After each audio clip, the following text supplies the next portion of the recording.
ازيكم عاملين ايه؟ يا رب تكونوا بخير. معاكم نسمة وصفات سهلة وبسيطة.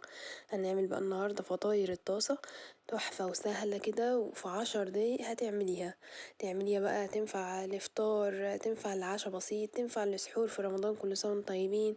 تنفع لأطفال ياخدوها الحضانة. يعني عايزة اقول لكم انا اديتها لابني في الحضانة، جميلة جدا وحتى هو حباها قوي.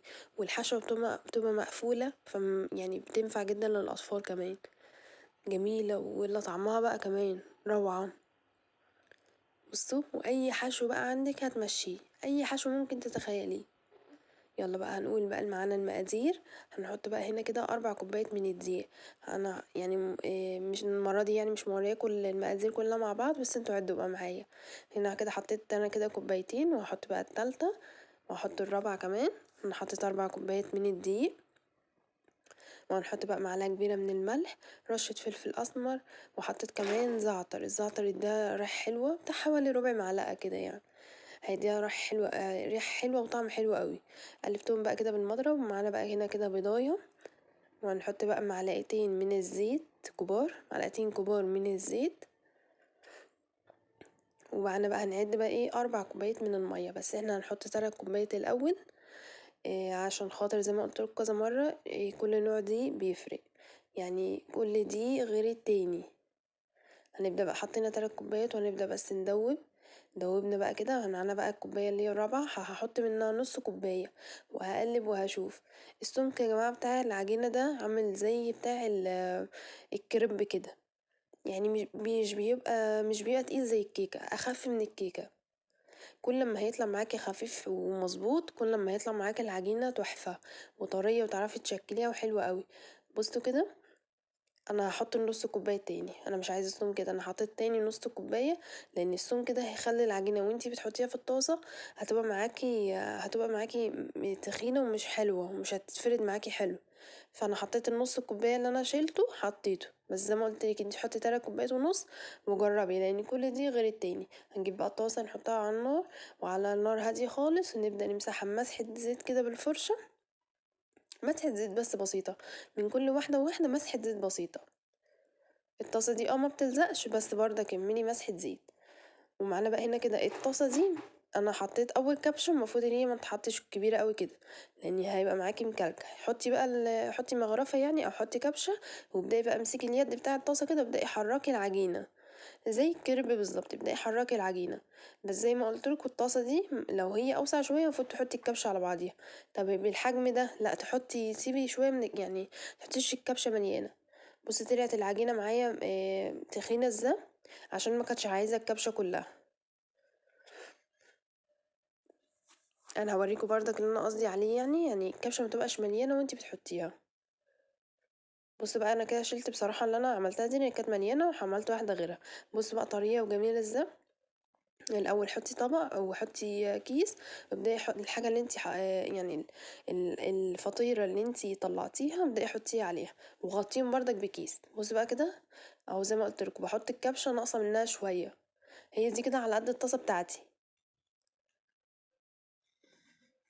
وهبدأ برضه امسك اليد، وابدأ افرك كده باليد، مش بحاجة، باليد كده، وتبدأي تعملي العجينة هتمشي معاكي زي الكريب بالظبط. سهلة قوي يا جماعة، والله العظيم بجد مبتاخدش دقيقة. هتعينيها اصلا بسهولة جدا فوق ما تتخيلي. هي اول ما تعمل نار واطية خالص، اول ما تعمل هتلاقي الحروف هتبدأ اصلا هي تتخلع لوحديها. بصوا انا شلتها حتى من غير حتى معلقة، الحروف هي لوحديها وهي بتخلع، يعني بتبقى خالعة من الطاسة معاكي. سهلة جدا فوق ما تتخيل، وطعمها روعة. وما شاء الله عملوا معايا كمية حلوة. بصوا طرية ازاي، طرية ومش بتقطع، ومرنة كده، وتعرفي تلفيها براحتك جدا. اهم حاجة زي ما قلتلك تغطيها من تحت ومن فوق. بصي بتتعملي ازاي معايا، ما شاء الله، ولا بتتقطع، ولينة جدا، جميلة. معانا بقى هنا كده زي ما قلتلك الحشو ده بتاعك. معانا هنا بطاطس مهروسة، ومعانا بقى اللانشون اللي انا عملته، مسكته قطعته مكعبات، ومعانا جبنة رومي. اي بقى حشو انت عندك حطيه. وعندي بقى هنا كده جزر، انا عملته بقى لينا العشاء كده خفيف، وفي نفس الوقت قلت ادي منه لادم ابني في الحضانة. حطيت بقى قسمت البطاطس مع شوية من الجزر، والناحية التانية قسمت البطاطس بردك مع اللانشون. شوفي بقى الحشو اللي انت عايزاه حطيه. وحطيت بقى قطعة من الجبنة رومي كده. عايزة بقى تحطي فلفل ألوان، عايزة عندك قطعة بانيه امسكيها اعمليها زي الشاورما وحطيها في شوية لحمة فايضين عندك. عايز تحطي مثلا معاهم حباية بطاطس، بصي أي حاجة انتي بقى عايزة اعمليها.